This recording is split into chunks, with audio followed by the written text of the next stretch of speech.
or the pasuk says that kol hamayadim asidim libatal chutz mipurim. Every single holiday are going to be nullified. They're going to be nothing except for Purim. Purim's still going to remain a holiday for the Jewish people, even the times of Mashiach, which you would think, like, what's the point? Like, what do we need this holiday for? And there's a deeper question that the Lubavitcher Rebbe asks. He says, how could it be a holiday that was added into the world? Purim did not exist at the times of Matan Torah. When God gave the Torah to the Jewish people, he said, these are the holidays that I'm giving you. This is Torah commanded. From Sinai, I'm giving down all these biblical Yomim Tovim. Maybe like Rosh Hashanah, Yom Kippur. Yeah, like we were talking about before, all the ones that God gave in the Torah that we celebrate today. Purim happened way after Matan Torah.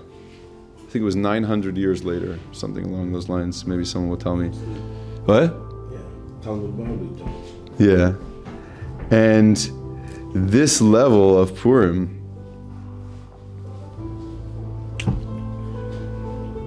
is considered to have a holier aspect, something that transcends all the other holidays in terms of what it offers to us in our own life and what it brought down in the world at that time. When Mashiach comes, there's going to be a level of revelation of godliness that's going to be so powerful that the joy that we experience from that redemptive place, like all the shackles of existence, God pulls away the curtains, he says, here I am, however that looks.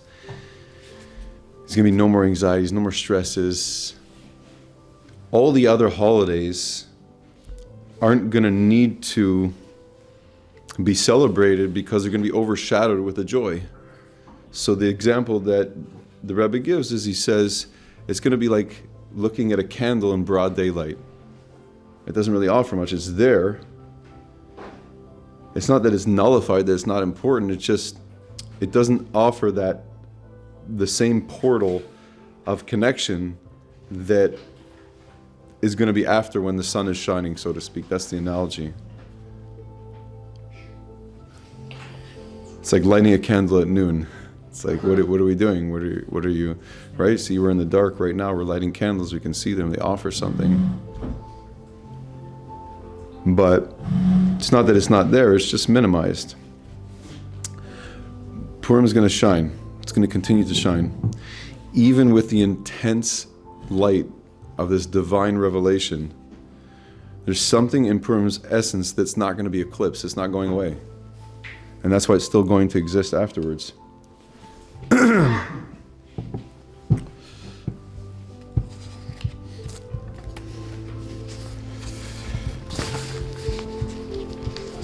So what is the power of Purim?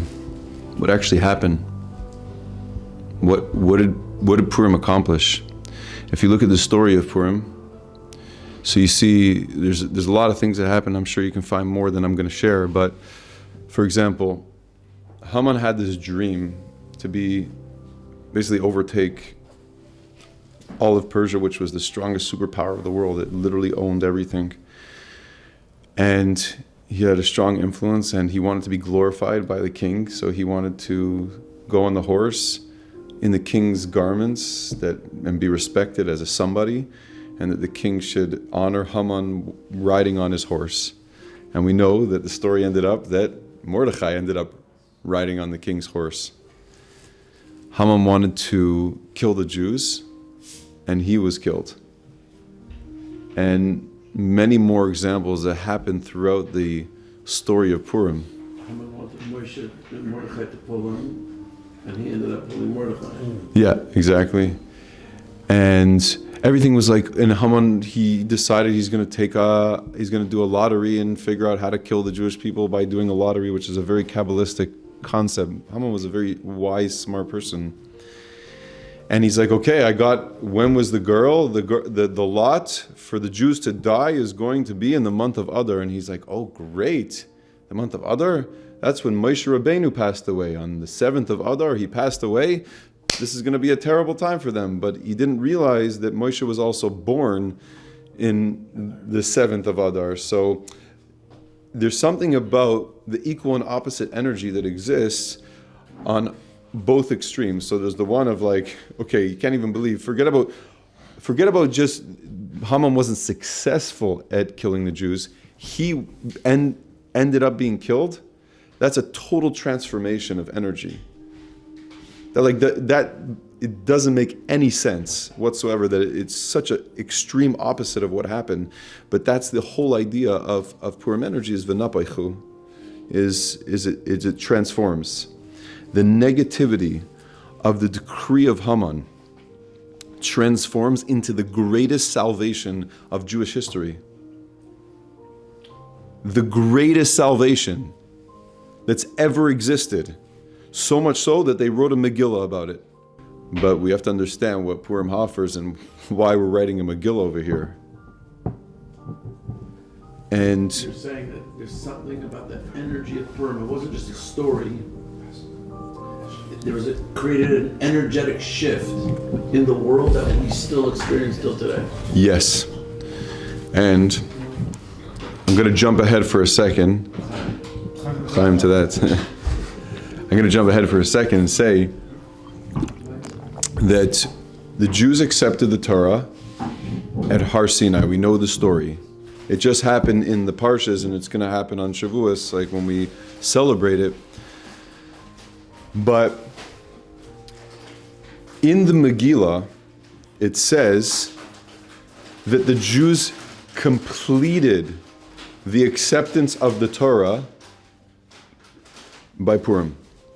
What they started at the time of Har Sinai, which was the greatest revelation of godliness, the biggest breakthrough that ever happened in the world, was when God broke through the physical realm and said, now you can connect with me in a physical way. When you do mitzvahs, you put on tefillin, you can connect with me. There was a spiritual breakthrough that happened. God revealed himself that we couldn't contain. He said the first 2 commandments, and our souls left our bodies.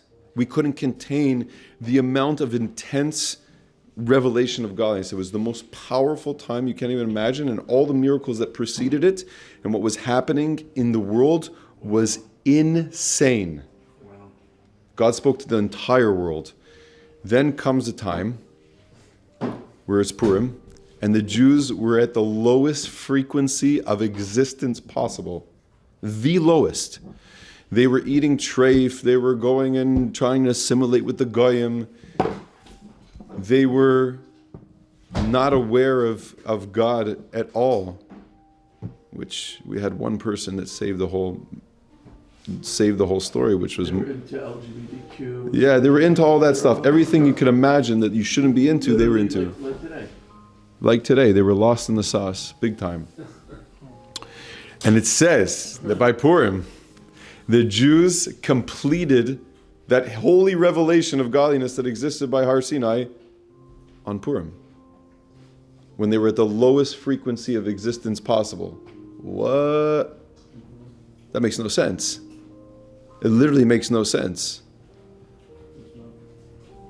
It's almost suggesting, like when you're watching a baseball game, some would say, I mean, what do you think is more important, the starting pitcher or the closing pitcher?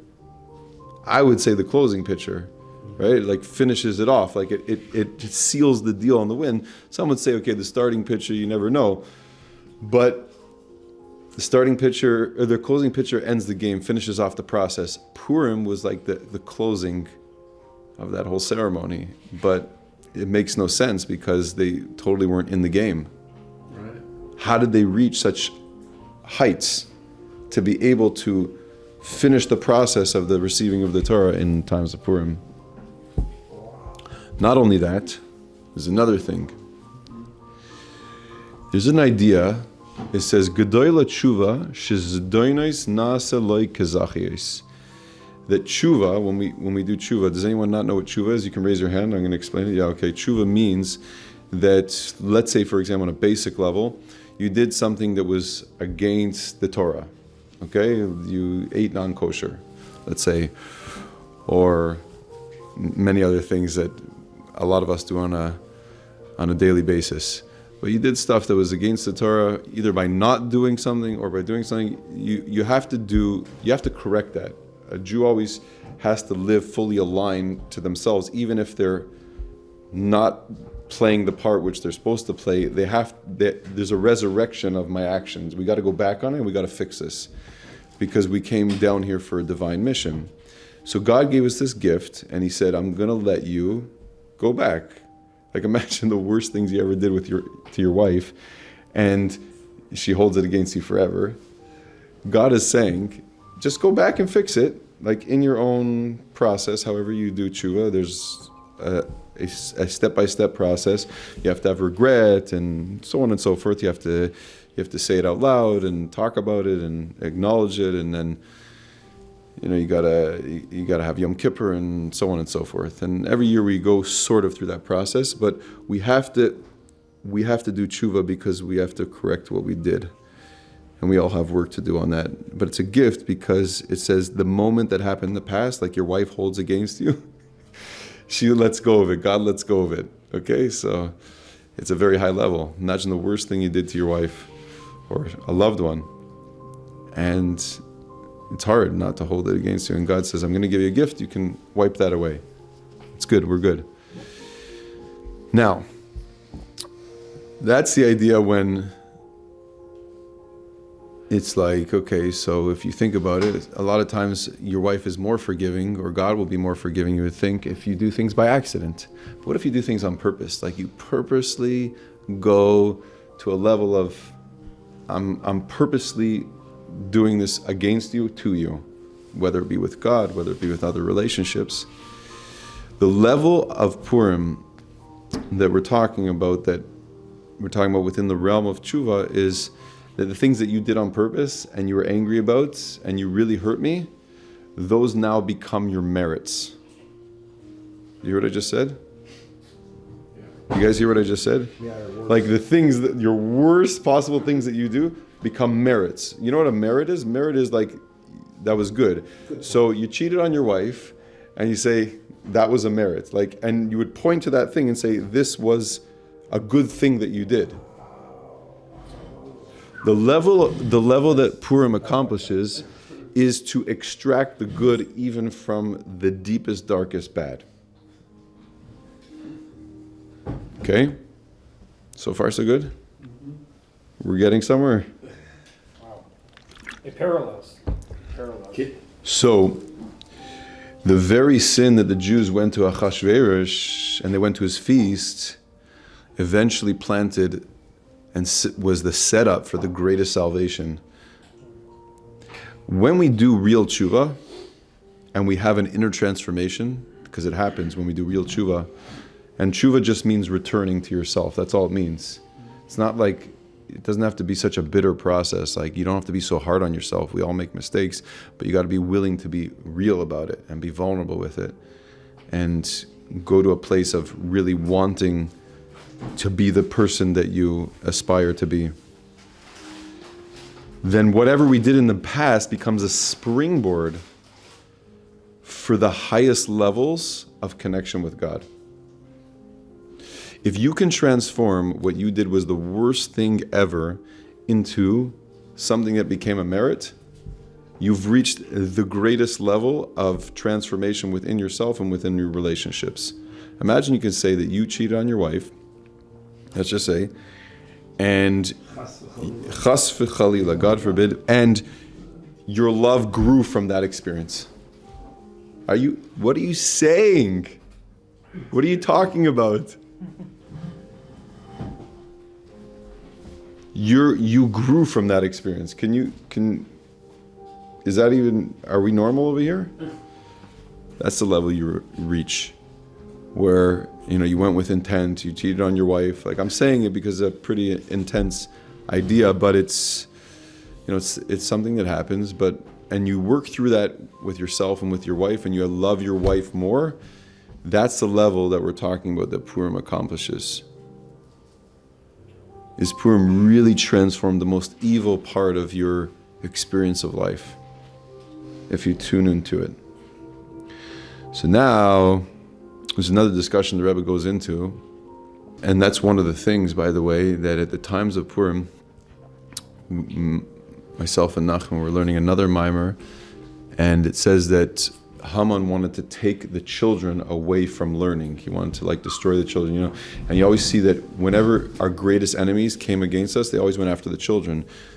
In Egypt, they killed all the babies. Haman tried to do that same thing where he took the children out of learning and tried to destroy their relationship with God. Our worst enemies now, we're finding the children again. They're doing it again. And they're touching our deepest wound, our deepest connection piece. The children, they're that innocent connection that says Hashem is everywhere, and they actually believe it. We're the ones that have problems with that message. And so it's an honor of them tonight, the Bibas. And the Neshama should be a I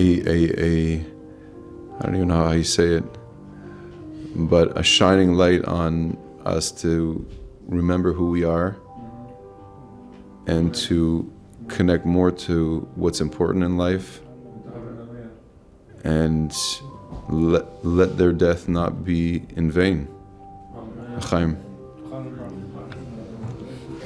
Pain, just on a side point, when we experience pain in life, I'm not talking about physical pain, I'm talking about pain, emotional pain, hardship, struggle, hurt, wound. That's where we can't wrap our heads around God, right? I can't understand this. The more we don't understand, the more the pain. Because we need to find safety. Why is this happening? Oh, okay, if I can make sense of this, okay, I have a way of feeling safe again. I can measure my actions, show up the way I need to show up. But when it's so dark, because you don't know, then the pain is more. Sitting in the pain is a form of trust. Because you specifically can't wrap your head around it, that's where trust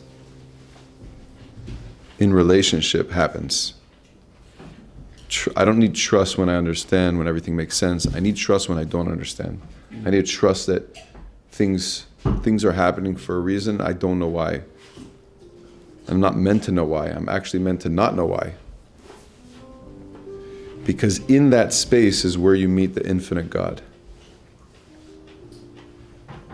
You hear what I just said?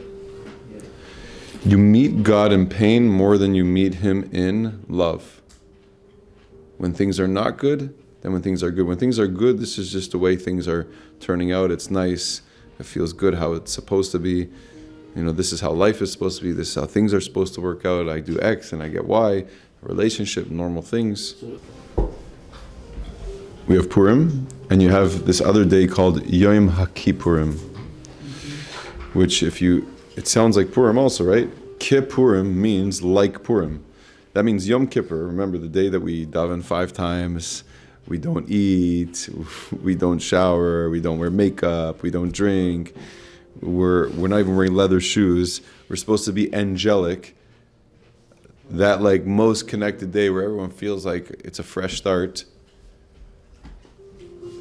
Purim, when you're eating, driving around, doing shalach manas, giving this craziness, drinking and reading the Megillah, that day, Purim is like that day. It's only like that day. Yom Kippurim is like that day. It's almost measures up to Purim. It seems like what's being said is that Purim is even holier than Yom Kippur. And it actually is. The things you can achieve on Yom Kippur are much higher, on Purim are much higher than Yom Kippur. And the reason is because Yom Kippur reaches this holiness in spirituality where you're almost stripped from the world. But Purim is all about integration between both worlds. You're partying and you're experiencing high levels of godliness. Like you're in this world, you're literally going into the partying, which seems like it's not God, and you're bringing the highest levels of godliness into that. Which is, again, that concept of your greatest darkness is your greatest light. That's where the greatest light comes from. It's like a catapult. It's like pulling back, or a slingshot. The more it gets pulled back, the more light that comes out of it. And yeah, says that same point. So, if that's the case, well, here's the idea of why Purim's going to be around when Mashiach comes. Purim's going to be around because Purim reveals Hashem's unconditional relationship with the Jewish people. It's not just how were the Jews able to finish the process of receiving the Torah. It's that, think about this. If you have a kid, if you have a son, if you have a daughter,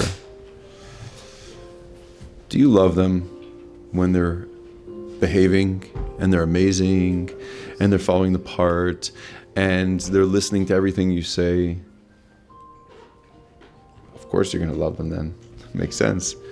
Do you love them when they directly reflect everything that you don't want them to be doing, and how they're choosing their life and how they're acting and how they're acting up? Do you love them the same much?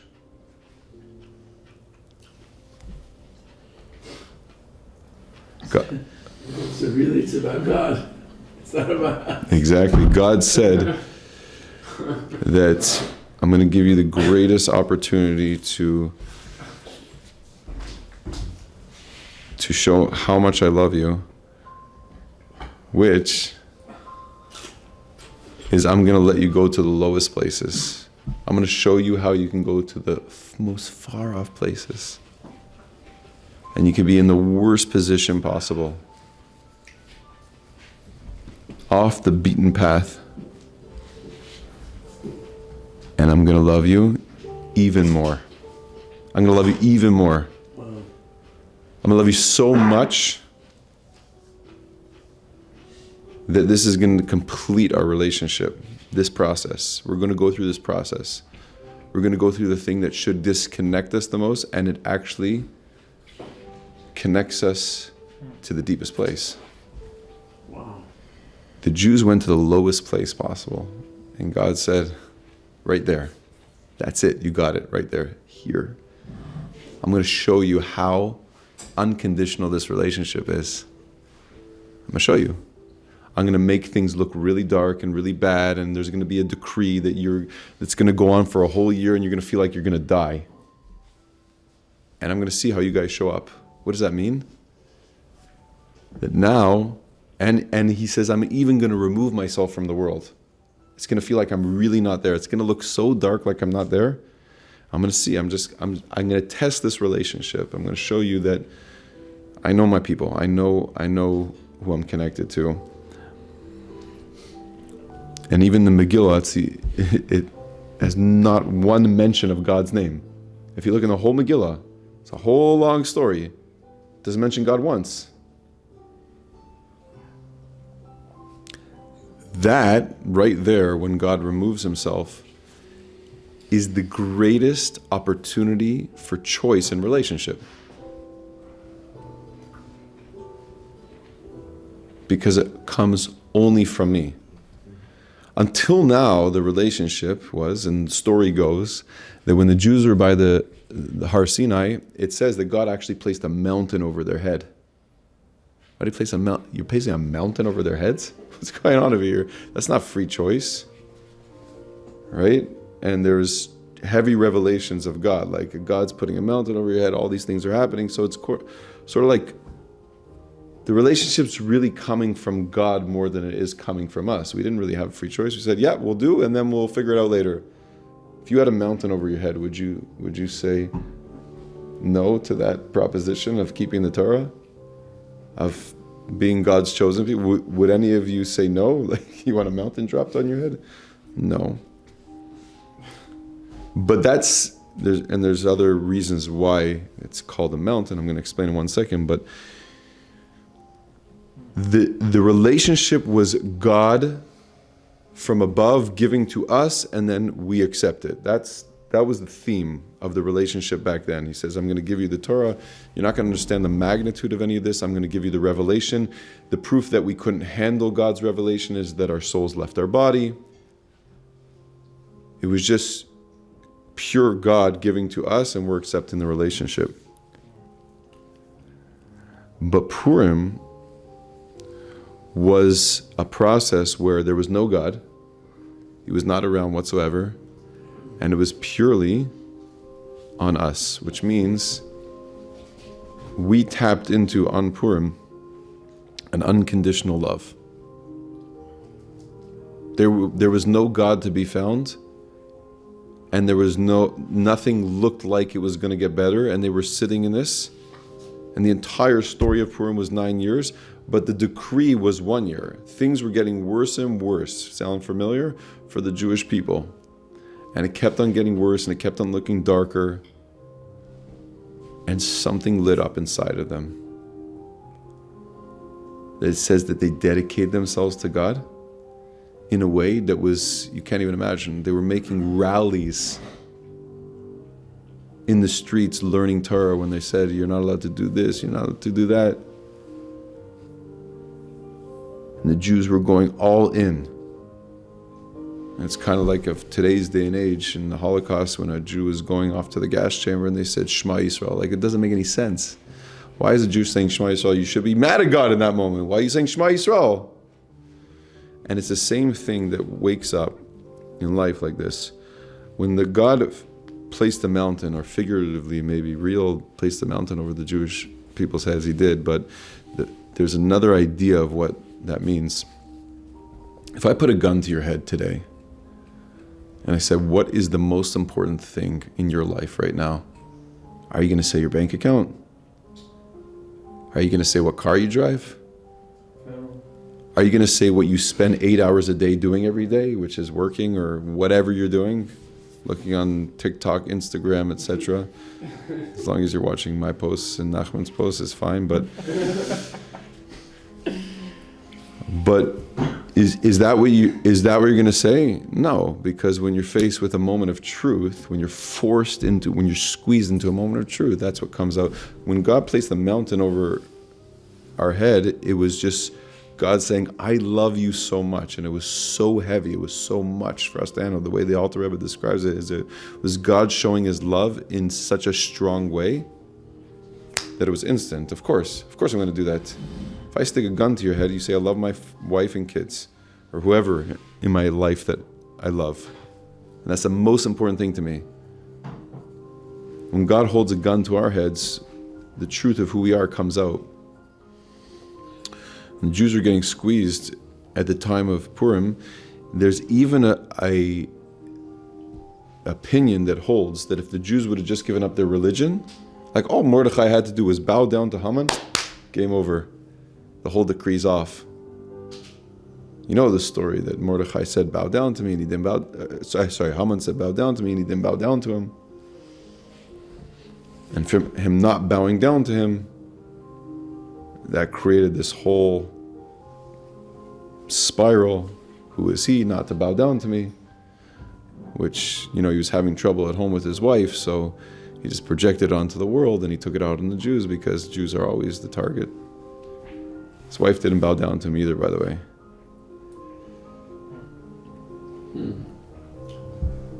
So, Purim is a revelation down here.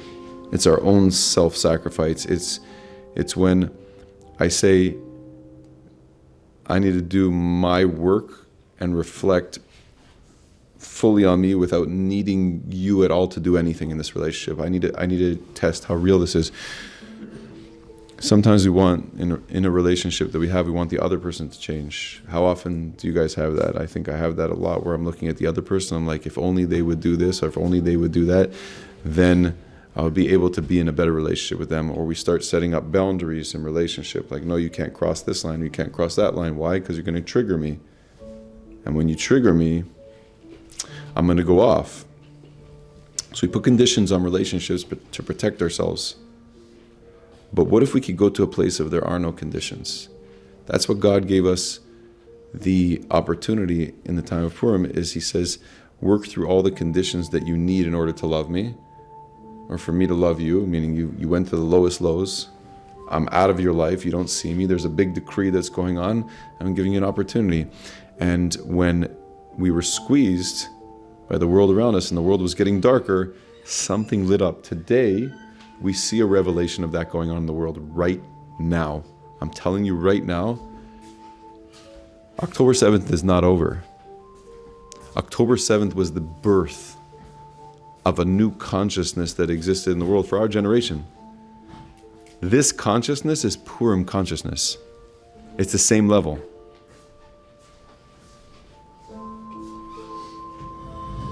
And I'm not making any rationalizations of why these things happen, but the Jews at the time, right before Yom Kippur, were divided in a big way in Israel. We saw that even it was on Simchas Torah, that it was at that music festival, whatever was going on there. I'm not saying why these things happened, but the Jews were divided. And we were at different places. When the Jews are divided, mainly, that's when our enemies prey on us. They know. Even there was one of the hostages that came back from being in the tunnels, and she said this idea that they were watching on the TV, and the Hamas guard said, when these Jews are together, they're very strong. He said that. Like, he's saying, our enemies know our weak points. They know what's going on. This is history of people holding on to these secrets about the Jews and how to attack them, how to get them, how to trigger them.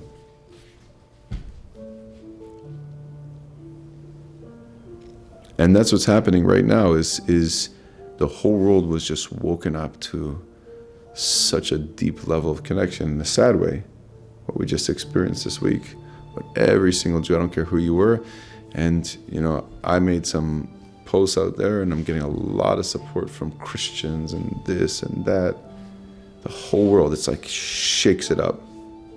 It's pushing us into a certain connection point, even though it doesn't feel like it should be like this. We should be just celebrating to be the children of God, and, connecting and figuring out ways of bringing more achdus and togetherness. But this is where we go. It's like our deepest pain is our deepest connecting point. We got to get squeezed in order to reveal the light.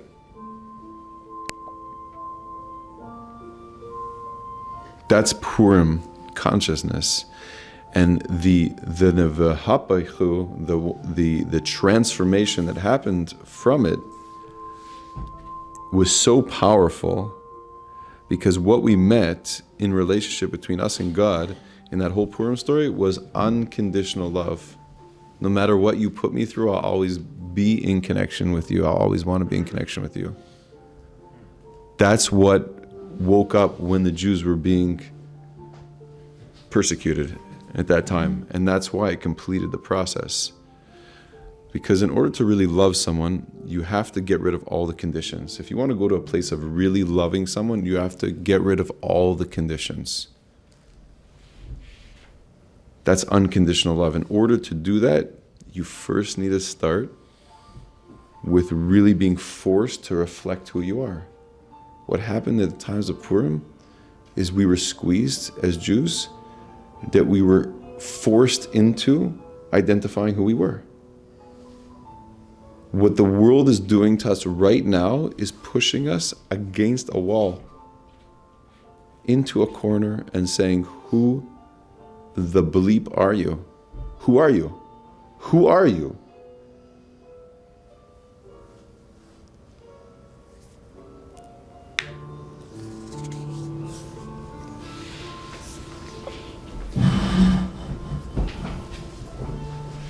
Make sense? And so we want to get to a place of unconditional love. We want to understand that model of relationship is a model that we can experience in all relationships. We have that power. We have that in our DNA. It was passed on from generation to generation. It's happening right now. And we can only experience it. We can only experience at a time of great concealment. So the Jews experienced it. So in a really twisted, weird way, the darker it gets, the more light is underneath it. Now, what we're supposed to be able to achieve is that we could say, Haman is at the same level as Mordechai. Now, in today's day and age, the head of Hamas is the same as the Lubavitcher Rebbe. You're supposed to say that I could go to a level where I don't know the difference between these two people. Like, imagine the most connecting thing that you've ever done with your wife and the most disconnecting thing, and say, it's at the same level. What does that mean? What are we talking about over here? Is that even possible?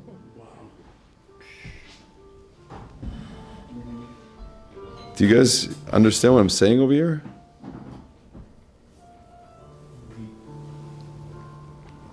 You have to realize that God is in both places equally. Yeah. You have to realize it, not just realize, but you got to experience it in your physical body. And that's why the idea of Purim is so visceral. It's so much in your body. It's so much involving physical things that you have to be involved with. And one of the places, and this is a cool idea, I'm going to go a little bit ahead because I want to bring out this point, is who screwed everything up for us, or who started the process of going from the darkness to the salvation? It was Haman. And where does Haman come from? So in the Gemara it says, in the Gemara it says, Haman min haTorah minayin. Where does he come from? And in Bereshis we see, because everything you have to find in Torah, like there's not just a source, the Megillah was created out of nowhere, and there's a source in Torah. So the Gemara discusses, it says, Hamin ha'etz hazeh asher tzivisicha lebilti achal mimenu achalta. It says, from that tree that I commanded you not to eat from, did you eat from that? When Hashem said to Adam Harishon, he said, did you eat from that tree? And Haman comes from Hamin ha'etz. What's Hamin ha'etz? Haman. Which tree? Which tree are we talking about? The tree which is called Eitz Hadas. What's Eitz Hadas? Tree of knowledge. The tree of knowledge. What's the tree of knowledge? What happened after Adam ate from the tree of knowledge? The idea of knowledge came into the world. I can know things. I can know good from bad, distinctions. Now we got to wear clothes. Haman, maybe the snake, maybe that tree, was the beginning of relationship in a level that can be experienced or is channeled through what's called das.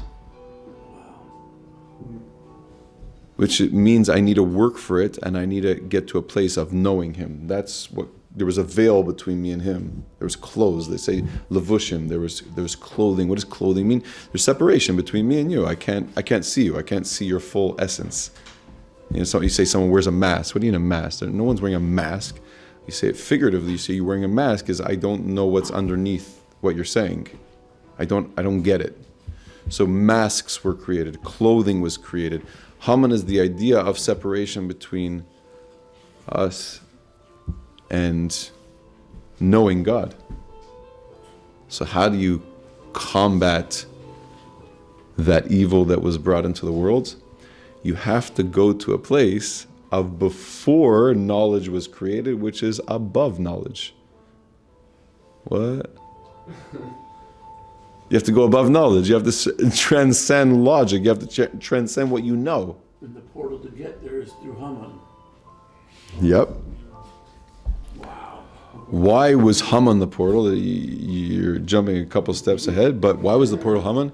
Because Haman You're laying it up. looks at you. You look at Haman, and you're like, "How is this a creation of God?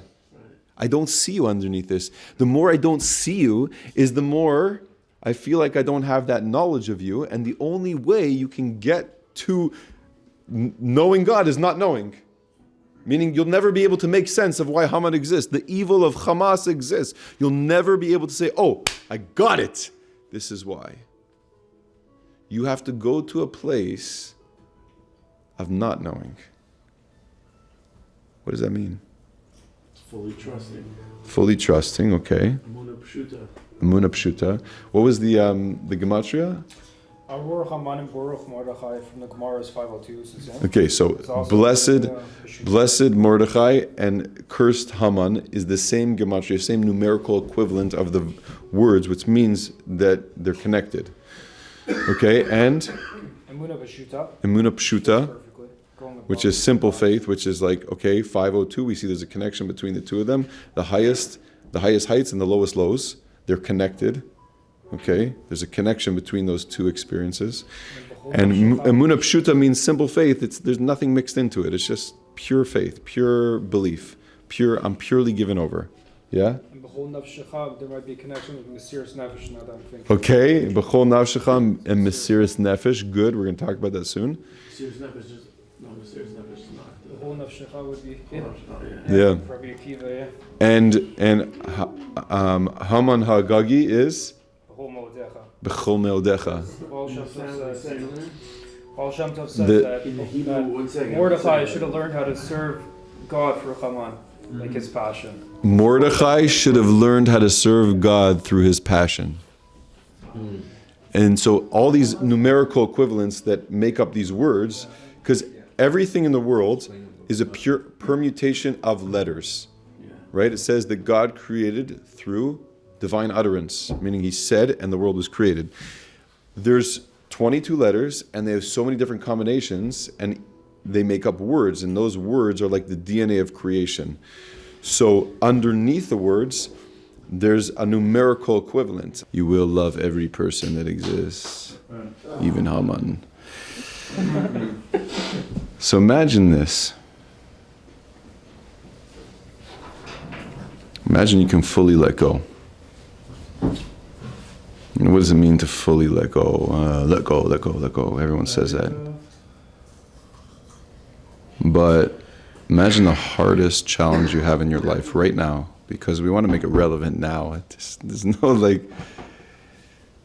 games over here. We're going to a place of meeting your greatest challenge. The times of Purim, that was Haman. Haman represents a consciousness of not knowing God. What does it mean, not knowing God? Well, I'm a piece of God. That means you don't know yourself. And so you take your greatest challenge, call it your Haman, and bring it in right here, this moment. Think of it. Like, really, let's make it real. We could do something here. We could accomplish something great together. And I'm going to think of mine while you think of yours. So breathe into it. And why do we breathe into it? I'll tell you why.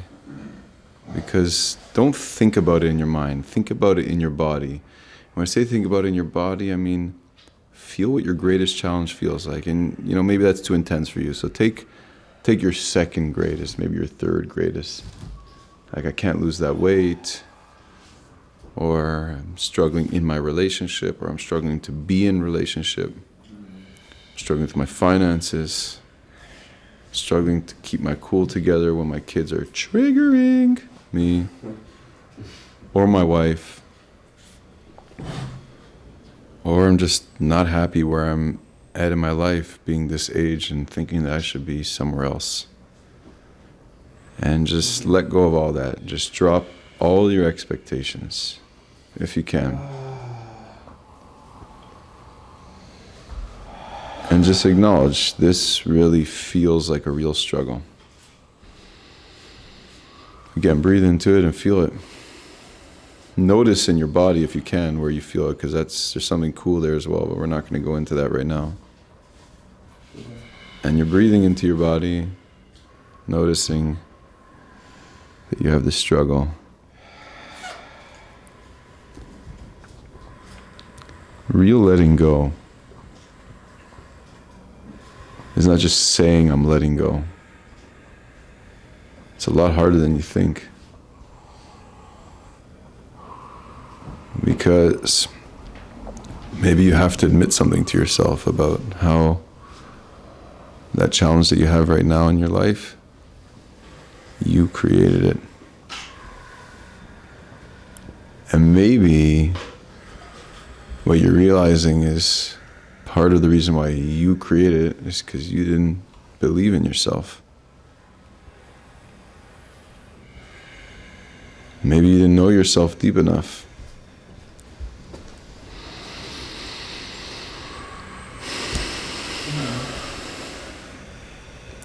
What Haman taught us as people, or the challenge of Haman taught us, was he taught us who we really are. In your greatest challenge is where you meet your greatest self. Doesn't that make sense?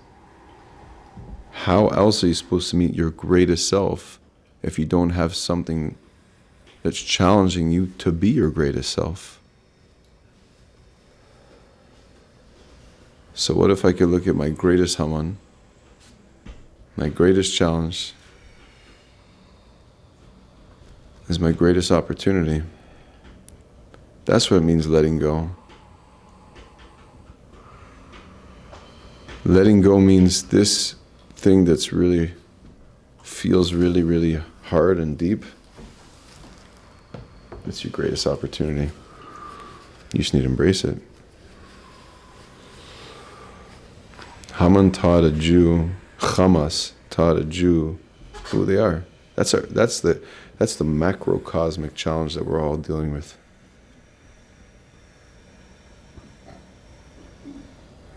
What if you could, instead of looking at Hamas, you look at yourself and see who you're becoming? What you're remembering? What you're tuning into?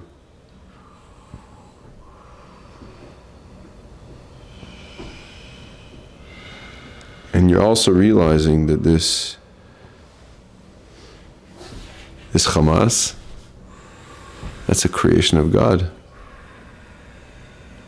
And when I look at that, and I know that God is pure, unconditional love, and God is fueling everything in its existence, and God is fueling Hamas and all the atrocities,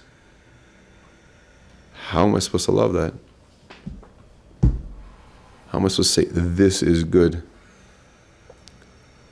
The only way I can get to a place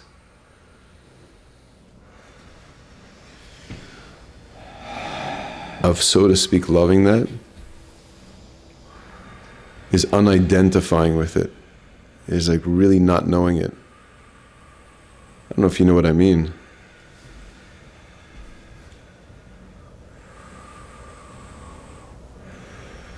But I can't wrap my brain around it, so I gotta go to a deeper place of relationship and just be able to feel God's love beneath and through all of this.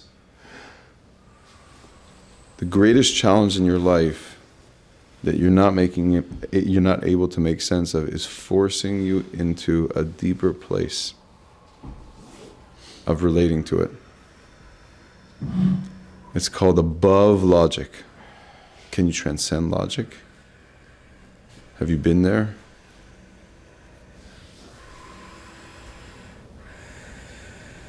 That's where all the Jews went. And guess what? You come from those Jews. That means it's inside you. So anything in your life right now that feels too big, it's forcing you in to the greatest experience of who you really are. That there's nothing that can possibly limit me. It's called meeting the infinite. Meeting the infinite.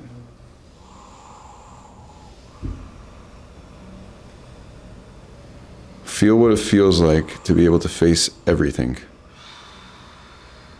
Your deepest fears, your anxieties, your fear of not being enough, your fear of people dying, your fear of not having enough money in your bank account, your fear of not finding a soulmate. And really bring it into your heart. And know that everything that you're facing is pushing you into your greatness.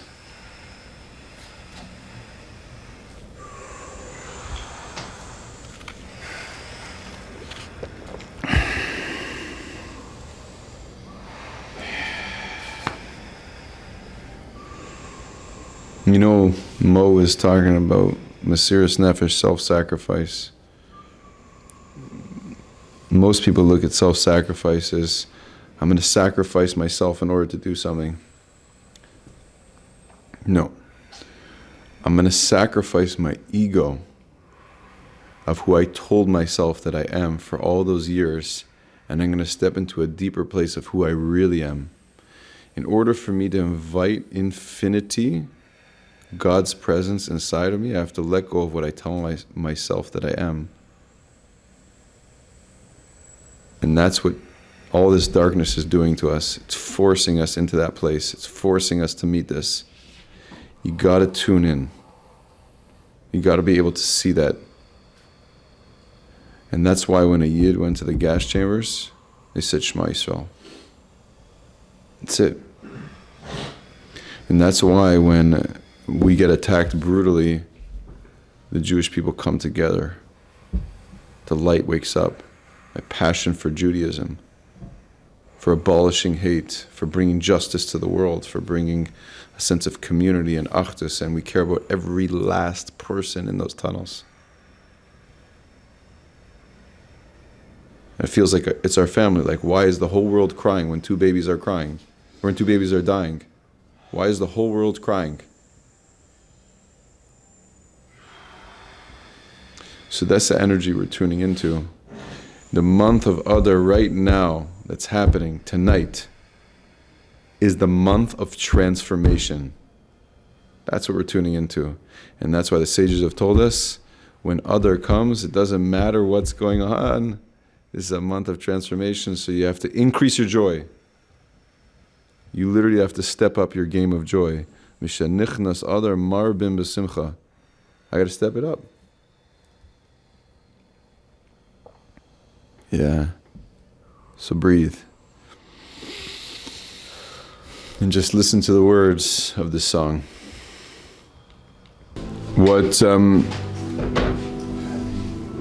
Purim is trying to accomplish, what the idea of Purim, it's trying to actually take us to a place where we can experience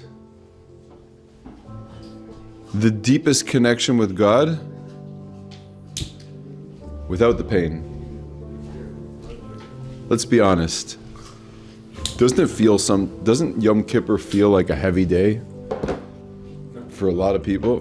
I'm not talking to you. I'm talking about the honest people in the room. I'm talking about the honest people in the room.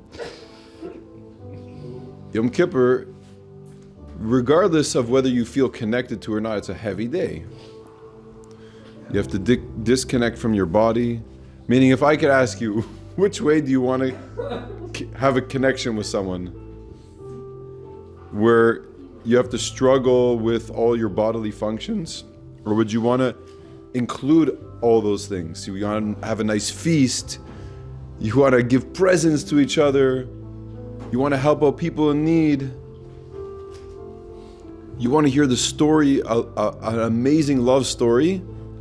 Or you want to daven 5 times and disconnect from all physicality. And that's part of the reason why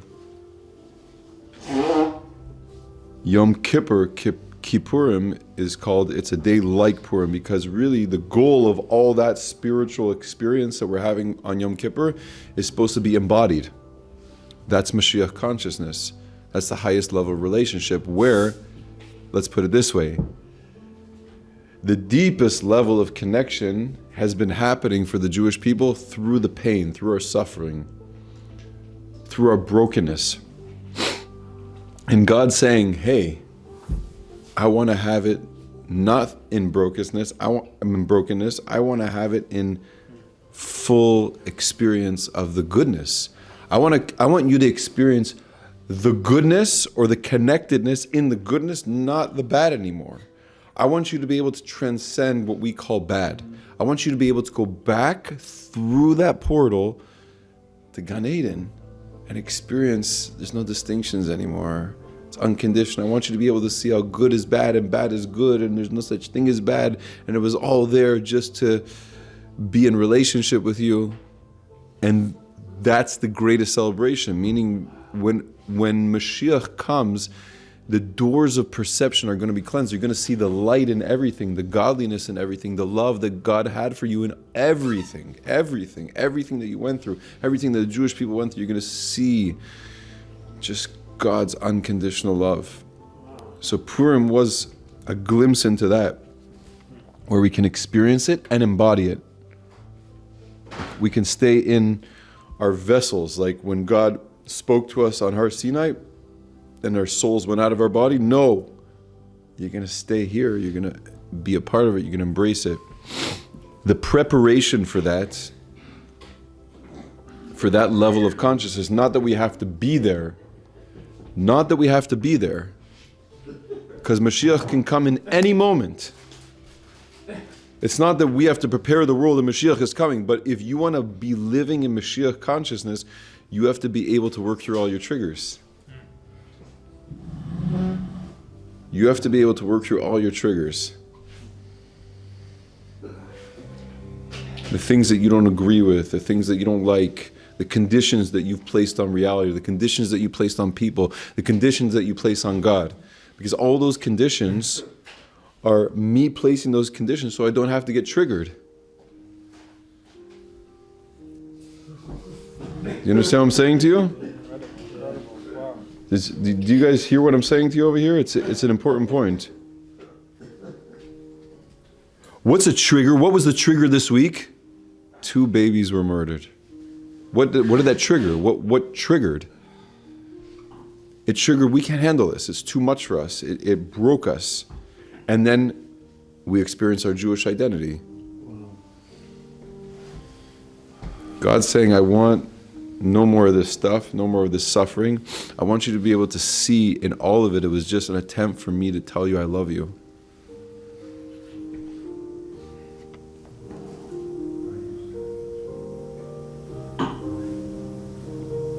The reason on Yom Kippur we have to divorce ourselves from reality is because when we divorce ourselves from reality, we can reach really high levels of experience.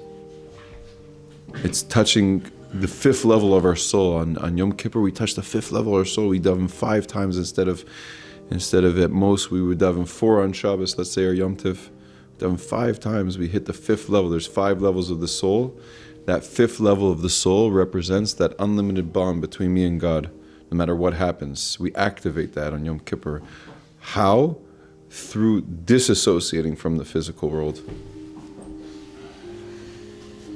We get spiritual. But God says, no, I want integration. I want you to know I'm in everything. How are you going to know I'm in everything? I have to go into dark places. How are you going to know that I'm everything? I have to go into dark places. Do you understand what I'm saying to you?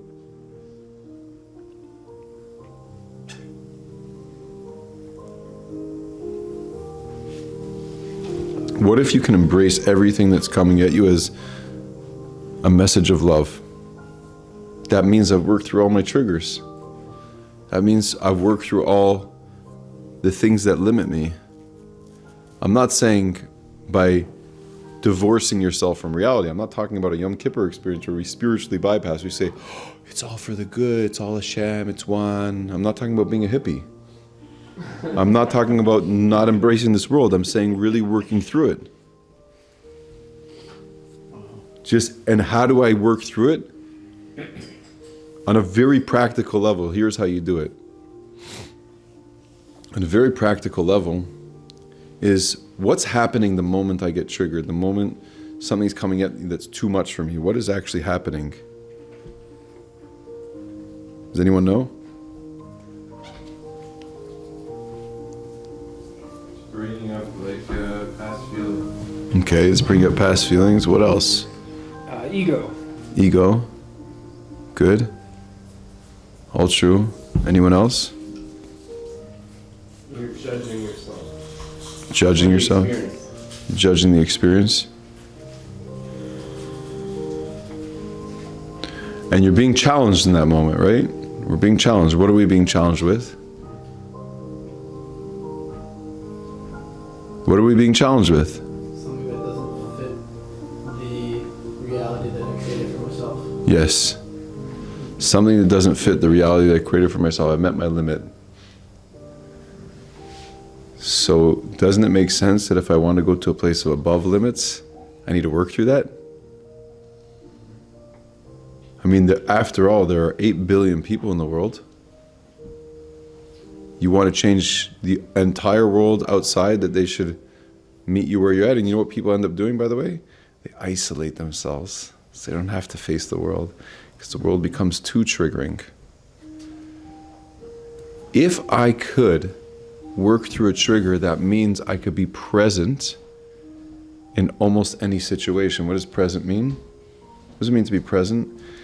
It means that I can embrace life as it's coming to me, rather than how I perceive it's supposed to come to me.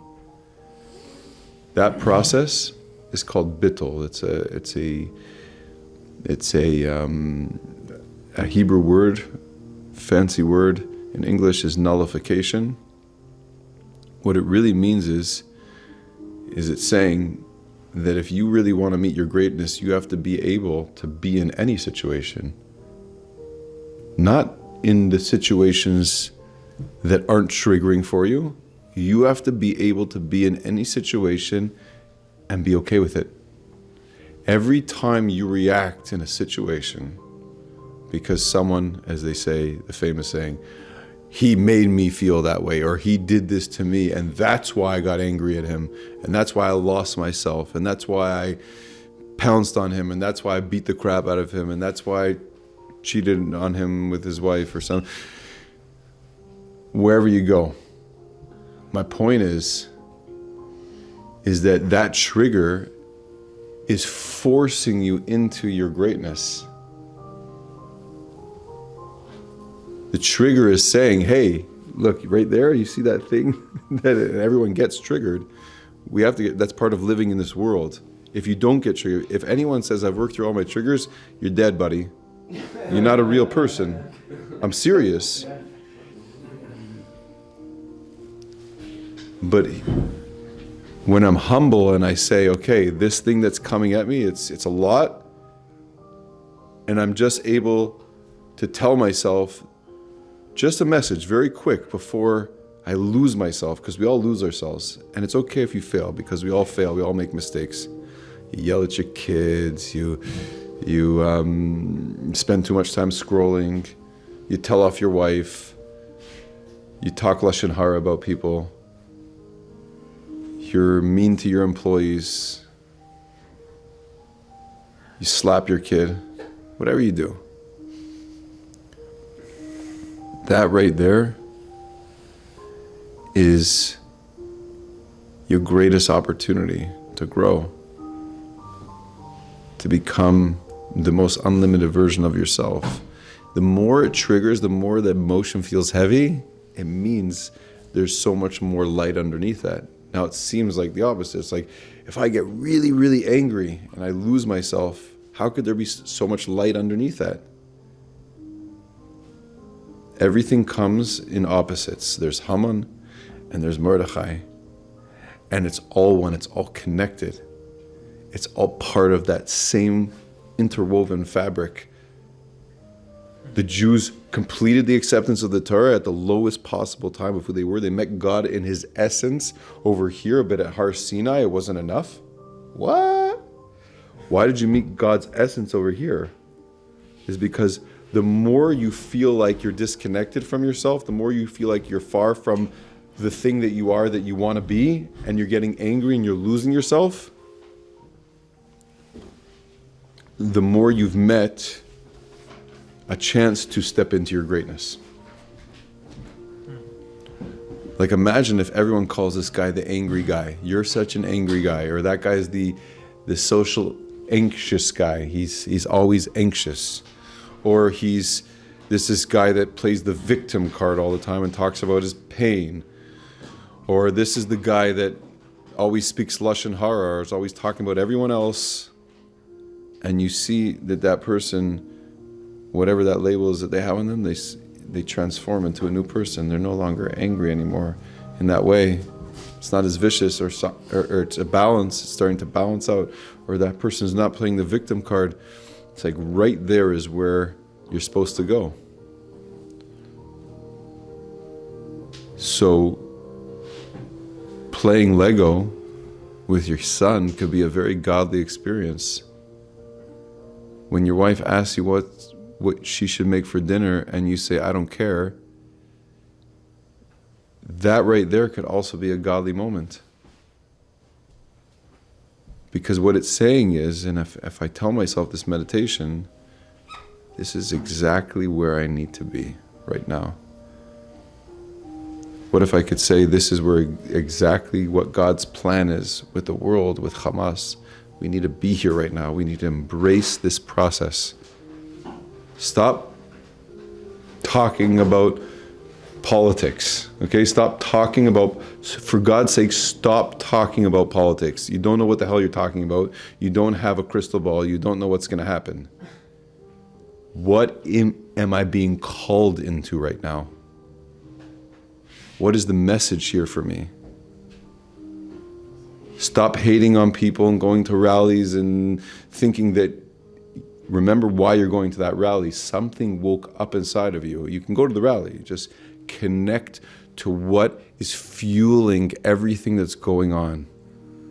Go deeper. The trigger that's happening, don't focus on that. Focus on what's happening underneath it. What was the wife's dinner? I didn't get that one. Like if your wife calls you and says, should I make quinoa or rice for dinner? And you say, I don't care. Just get involved and say, recognize that your wife wants to connect with you and that you don't care what you eat, but you care about your wife. And you could say, hey, I want quinoa. And she's like, whoa. I know so many guys that when their wife asks them what they should make for dinner, they get so pissed off. I know guys like this. And sometimes I don't even get pissed off, but I just say, whatever you want. But wait a second, your wife's trying to connect to you. She wants something, so tune in. Or she doesn't know what she wants, and she wants support in her decision about what's for dinner. Woo! Real holiness doesn't always look like this outward religious experience. It doesn't have to be spiritual. Purim is teaching us you could have it in those mundane, simple things like having a feast. Having a feast could be a godly experience. Purim is the fusion of God is in everything. And when we say God is in everything, if God is in Haman, which we're trying to say that Haman is equal to Mordechai. We're talking about the holiest man in the world and the most evil man in the world. It's equal. God is saying in that message, I'm in everything equally. Guys, I know your body is saying, resist this message because it's too intense for you to take in. But there's a gem here for you. What Purim opened up was God is in every single moment, every single experience. And every single experience you're having is God wanting to have a relationship with you. That might feel intense. It might feel like weird, like I don't even know what that means. But what I'm saying to you is, if you play Lego with your son and you recognize that this is my son, I love my son, I care about my son, I want to give him connection just like God wants to give us connection, then I'm going to go down to his level and connect with him on his level, what's important to him, which is the same thing that God's doing to us. He's trying to come down to our level and connect with us. So, you want to go to Achashverosh's Suda? You want to have a good time? You want to sleep with many women and do whatever? Or you want to play video games? Okay, I'm still here. I'm everywhere. I don't care where you go. I love you no matter what. Imagine you could say to your son, I love you no matter what you do or how you turn out. Can you really feel that and make that the experience of your life? Do you treat your kids that way? Do you show them that? It doesn't mean you have to say, okay, whatever you're doing is okay, and just deny as if, you want them to turn out a certain way. But the anxiety and the stress that you bring into needing them turning out a certain way is your own meeting your own limits. And sometimes I've seen it in a lot of different families where you have like a religious family, let's say, and one kid goes off. He's not a part of the path anymore, of the Jewish path, and the whole family's there.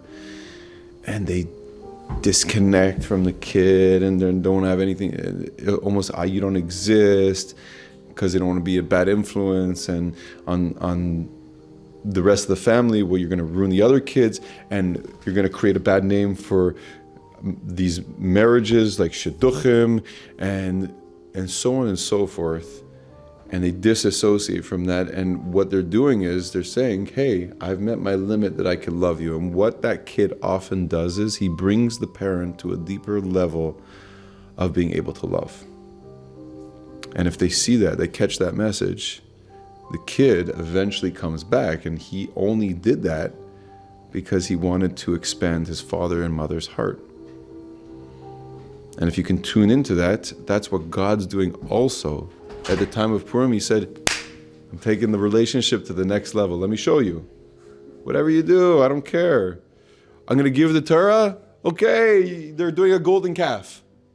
Like, different things are always happening that the Jews are challenging the relationship. And Hashem is always coming back and saying, I'm here with you. And we're seeing today also, as we're seeing tragedy, we're also seeing miracles. We're seeing things that you never thought could possibly happen a year ago. Not to get political, but like Trump and whatever else God is using as vehicles in order to show us how much He loves us. And we had to go through darkness to get there. But God is saying, hey, I want you to get to a place where you could see that I'm behind it all. I'm right there.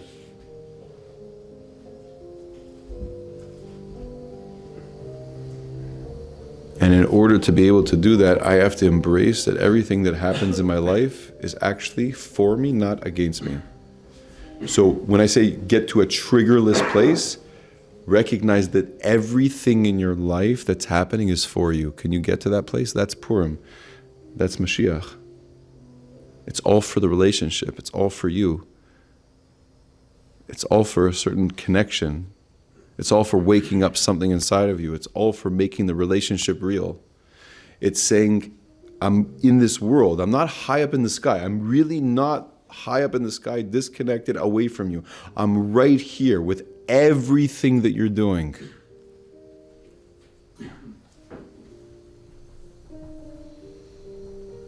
you just tie it back to Purim for me?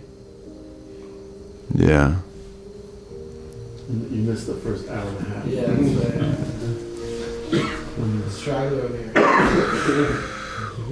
What Purim accomplishes, so it's the way we started, and I'll just give a short thing, but the way we started was that Purim will still be around when Mashiach comes. No other holiday is going to be like that. There's a debate whether Yom Kippur will be or won't be, but all the other holidays are going to be abolished. Why? Because it's like lighting a candle in broad daylight. what impact does the other holidays have when there's this candle? But Purim offers something that is already that shining light. It's like the sun with, if that was the analogy, that it's right up in there. It's shining that light, but in this dark world, and it's piercing through in its way by the miracles that happened on Purim. It revealed the strongest light because it says Kimu v'Kiblu. The Jews completed the acceptance of the Torah on Purim, which seemed to be against all odds. We experienced the highest level of godly consciousness in the lowest possible frequency that we were in. Your Father to love you even though you didn't turn out exactly how He wanted you to love you exactly as you are, is what we accomplish on Purim. No matter what you do. And in order to actualize that, to make that happen, we have to go to dark places, which means in our own lives, we have to embrace our own darkness, the challenges that we're going through. That's your greatest transformation. That's your greatest place for transformation within the relationship, because that's the part of the relationship that you hide from the relationship. You want to tell yourself that you're this person. You want to tell yourself that you're that person. And Purim says, V'nahapachu, you have to transform it. You have to transform those parts. The Haman, the place that you don't see that God can help you in those parts. So you hide them. You pretend like they don't exist. The struggles, the temptations. No, bring that in to the relationship. That's what Purim represents. Chaim. Let's bring that into the relationship with your wife. Get vulnerable with your wife, maybe, if it's necessary. And open up. And tell her what you're struggling with. And stop trying to, when she says something, you snap at her. You're snapping at her because you're hiding something from her.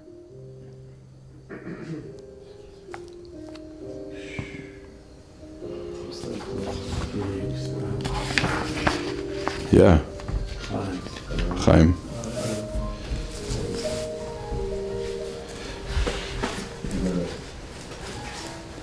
So, the greatest place to live from is unconditional, which means on Purim, where do we go? We go to a place called Ad Lo Yada, until a place that we don't know. What does it mean we don't know? What does that actually mean? How could you say I don't know? Would you ever get so drunk? On Purim, you're supposed to get so drunk, and not drunk on wine necessarily. It's drunk on the idea, like feel this in your heart, that you were so drunk that you could say your enemies are as equal as your greatest teachers in your life, or the greatest leaders of the Jewish people in the world, or the greatest role models of justice and innocence and purity, and just totally aligned to the truth of why Hashem created the world, versus the opposite, and these people are equal. That means anywhere that you struggle in any relationship where you're looking at a certain darkness at someone, like you can't face it in your relationship, like your wife also goes to the bathroom and she poos, and it's hard for you to acknowledge that and embrace that part of her and just love that part, and whatever that means emotionally, whatever she does. But to go there and say I love you at that same level, like my heart is open for all of it, that's what Purim is opening up. Whatever, I don't even know what I'm saying anymore. But you know what I'm saying. Knowing is not knowing, that's what it is. True knowing, true love is not knowing, is let go of all the things that you know. It's like when you got married, and I know I'm speaking a lot about marriage tonight, but when you got married, because this is a relationship, you didn't know all those things about your wife. Now you know them, and you're like, oh man, if I would have known. And I want to go back to that place where I wanted to marry my wife again. You have to go back to a place of not knowing again. Let go of what you know. And your knowing is limiting your relationship. It's limiting your ability to be in a relationship because you're stuck in logic. My wife will never change. She'll never do this. She'll never do that. Da, da, da, da. Maybe it's time for you to start embracing your wife for who she is. Maybe this is the beginning of the process where you can embrace life the way God gave it to you, exactly the way it is. And then you start having a relationship with God.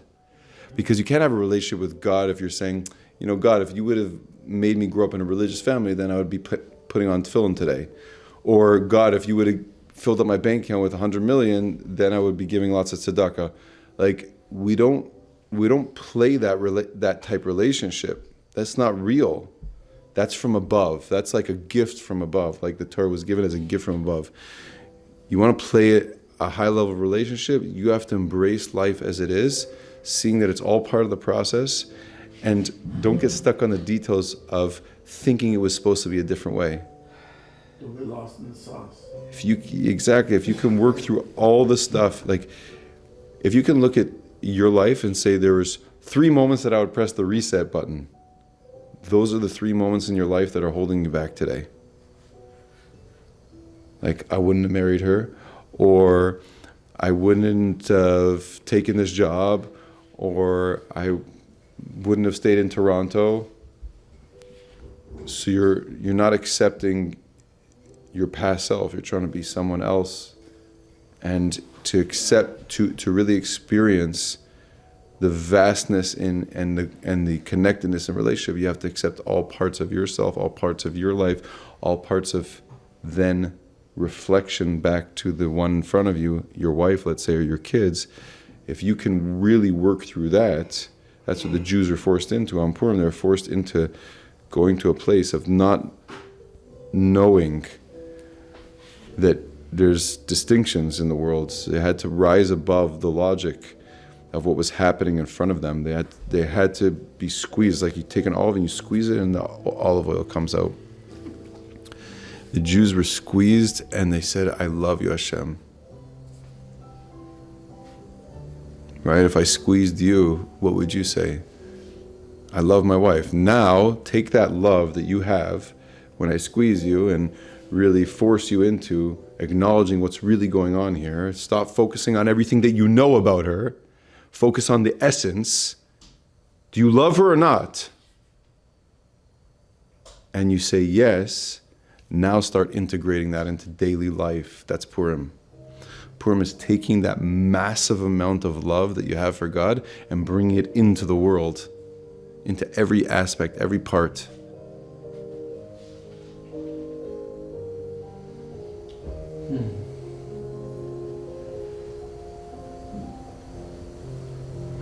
And there's a halacha, there's a Jewish law that says if you read the Megillah out of order, you don't do the mitzvah. Like if you read it like the 9th chapter before the 1st chapter, like you're not. So that's the simple meaning. The Baal Shem Tov says if you read the Purim Megillah something backwards, which means of the past, then you didn't fulfill the mitzvah of Purim. Purim is a timeless message, and when it comes this year, the opportunity is to say, I want to go in my experience to a place of not knowing what I know about my wife, about my kids, about everything. I don't want to get stuck on the details. I don't want to get stuck on where things went wrong. I don't want to get stuck on when Adam Harishon ate from that tree of knowledge. I want to go out of my knowledge. I want to go out of my experience, and I want to just focus on the simple thing. God created the whole world just to love you and to experience you and to be in relationship with you. And when you love your wife at that level, you're mirroring the relationship you have with your wife with God. So that's part of the path. You love the parents that you had in whatever capacity they were parents or they weren't.